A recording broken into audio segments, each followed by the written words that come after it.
Okay, and welcome. I'm Dennis Hudson at OrangeQuant.com. And those of you who know me and know my website know that I don't do a lot of education videos because there's so much of that stuff out there, it just seems pointless to me. So what I've decided, though, is that a lot of people really don't understand options, and the available training video out there and in any other literature on options trading is so dense and complex, I'm surprised that anybody ever gets into it. But it's relatively simple stuff to get into, and that's what this video is all about. Myself, I prefer forecasting because virtually nobody actually gives forecasts, and that's why you come to Orange Quant. Alright, this is going to run probably, probably about altogether an hour, maybe. Not this one video, but each video runs about 10 minutes or a little less, and there are going to be probably a half dozen or so of these when I'm all done. First off, why do people trade options? Okay, let's say you're holding a bunch of IBM stock and long, and you're worried that it might crash on you, so you hedge the play with option puts, and we'll come to some of these terms later. But you hedge, okay? In other words, you buy some puts. Just in case it crashes, the puts will make you money while the underlying stock is crashing. Another reason people trade options is because of the inherent leverage of options.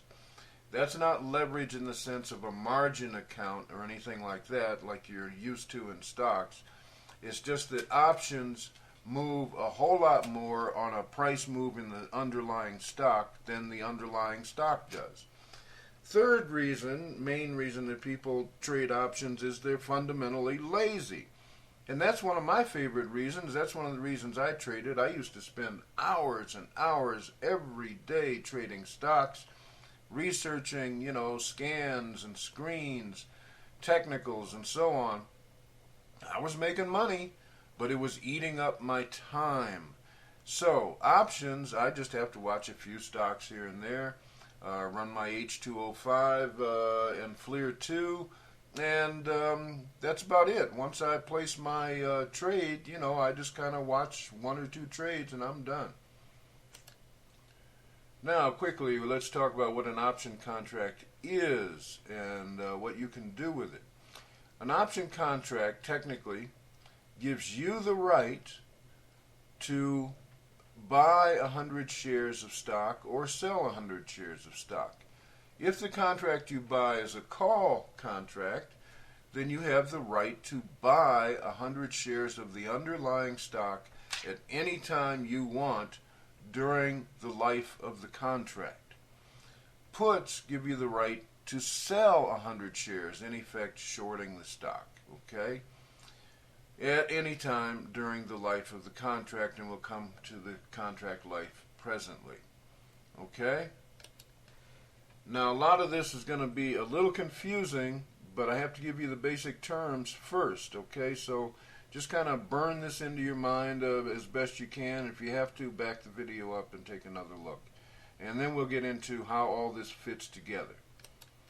And by the way, notice this term, the underlying. That's a term that you're going to hear quite often. The underlying means the underlying stock or ETF on which you have purchased the option contract. You aren't actually purchasing the underlying stock or the ETF. It's more that you're placing an outside bet, a side bet on what's going on with it. When you buy an option contract, you buy it at a certain strike price.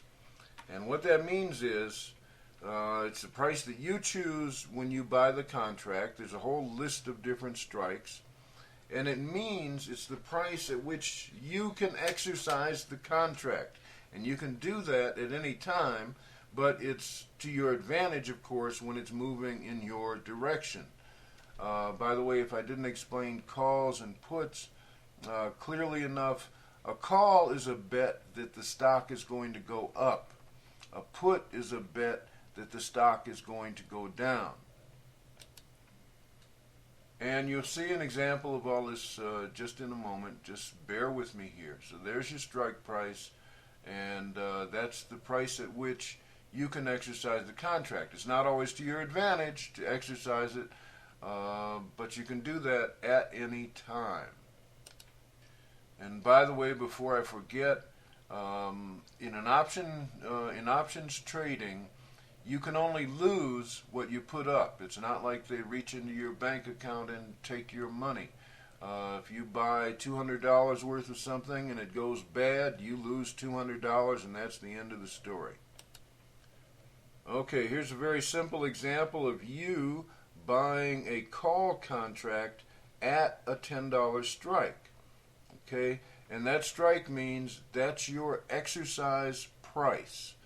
So let's say you bought this strike down here where it says buy, the gray box down here, and you hang on to this contract for a while, and it meanders around up and down, and ultimately at $12 you decide to exercise the contract. You would almost never exercise a contract. You're going to find out why, because these things get traded and you can liquidate them anytime. But you'll almost never exercise it. But what I want you to see here is the stick that drives prices of contracts when they're being traded in the market. All right, so you bought it down here. It's when it was about $6. You bought a $10 strike. It moves up to say $8.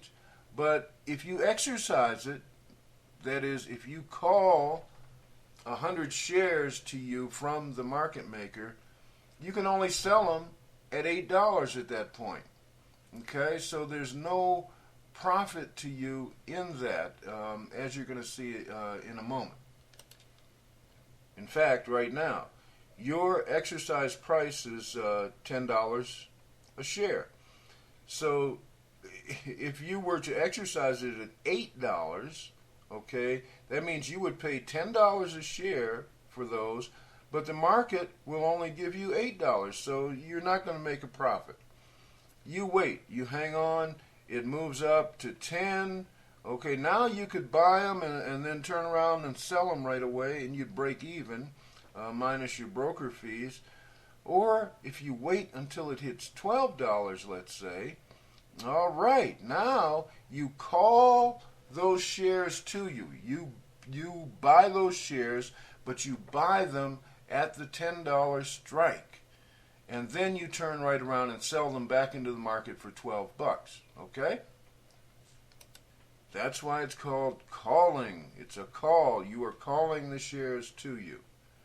You will almost never do this. So, as I say, $10 strike, and then you exercise it when the underlying is at 12. You make $2 a share. $2 times 100 shares. You have a $200 profit. This all occurs at the speed of light with the click of a mouse, and the broker gets the shares back, and you walk away with the $200 in your pocket. Okay, this is the last frame in this first video. What is expiration? Expiration is the life of your contract. It's the date by which you must either sell or exercise that contract, or it's going to expire worthless. Your options expire on the Saturday following the third Friday of the month, which you might as well say the third Friday of the month is when contracts expire. You choose what expiration month you want when you buy the contract. All right, go to the next video, please. And meanwhile, don't forget to get your copy of the FLIR 2 ebook at orangequant.com.